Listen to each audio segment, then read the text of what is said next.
Hi hello అండి, అందరికీ నమస్కారం. నేను Jayanthi. Welcome back to Jaya's kitchen. ఇవాళ చాలా సాఫ్ట్గా నోట్లో వేసుకుంటే వెన్నలా కరిగిపోయే రవ కేసరి ఎలా ప్రిపేర్ చేసుకుందామో చూద్దామండి. చిన్న చిన్న టిప్స్ తోటి చేశారంటే చాలా సాఫ్ట్గా కుదురుతుంది. మనం చేసినప్పుడు ఏ కన్సిస్టెన్సీలో ఉంటుందో ఈవినింగ్ వరకు అదే కన్సిస్టెన్సీలో ఉంటుంది. ముందుగా నేను స్టవ్ మీద ఒక కడాయి పెట్టుకొని ఒక 4-5 టేబుల్ స్పూన్స్ వరకు నెయ్యి యాడ్ చేసుకున్నాను.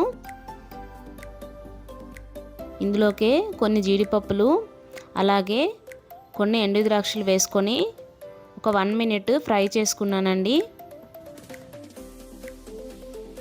ఇలా ఫ్రై చేసుకున్న తర్వాత ఇందులోకే 1 కప్పు వరకు నేను సూజీ రవ్వ తీసుకున్నాను. మనం సపరేట్గా డ్రై ఫ్రూట్స్ వేయించాల్సిన అవసరం లేదండి, ఇందులో వేస్తే వేగిపోతాయి. ఇలా మీడియం టు సిమ్లో పెట్టుకొని మనం గోధుమ రంగు వచ్చేంత వరకు రవ్వని బాగా వేయించుకోవాలి, కలుపుతూ మాడకుండా.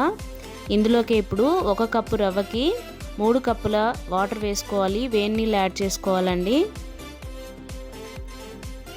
ఇలా వేసుకున్న తర్వాత ఉండలు లేకుండా బాగా కలుపుకోవాలి.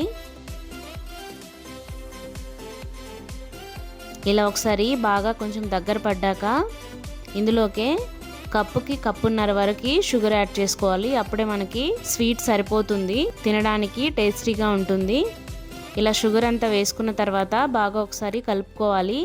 ఇందులోకే ఇలాచీ పౌడర్ వేసుకోవాలండి. నేను షుగరు ఇలాచీ మిక్సీ వేసి పట్టుకున్నాను, అదే 1 టేబుల్ స్పూను యాడ్ చేశాను. ఇందులోకి ఇప్పుడు ఫుడ్ కలర్ యాడ్ చేస్తున్నాను. మీకు ఫుడ్ కలర్ వేసుకోవాలంటే వేసుకోండి, లేదంటే ఆప్షనల్, అలా అయినా చేసుకోవచ్చు. కలర్ వేసుకున్న తర్వాత ఒకసారి బాగా కలుపుకోవాలి.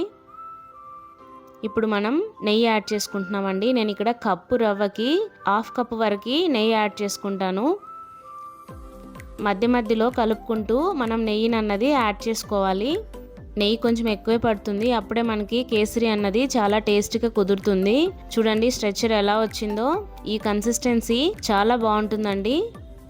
ఇలా చేశారంటే ఈవినింగ్ వరకు ఇదే కన్సిస్టెన్సీలో ఉంటుంది. మీకు నెయ్యి అన్నది ఎక్కువ పడుతుందండి. ఇందులో మీరు నెయ్యి యూస్ చేసి చూడండి, తప్పకుండా మీకు నచ్చుతుంది. నా వీడియో కనుక మీరు మొదటిసారి చూస్తున్నట్టయితే నా ఛానల్ని సబ్స్క్రైబ్ చేయండి. వీడియో నచ్చితే మీ ఫ్రెండ్స్కి రిలేటివ్స్కి షేర్ చేయండి. రెసిపీ ఎలా ఉందో ట్రై చేసి తప్పకుండా కమెంట్ చేయడం మర్చిపోకండి. Thank you for the watching the video. Thank you.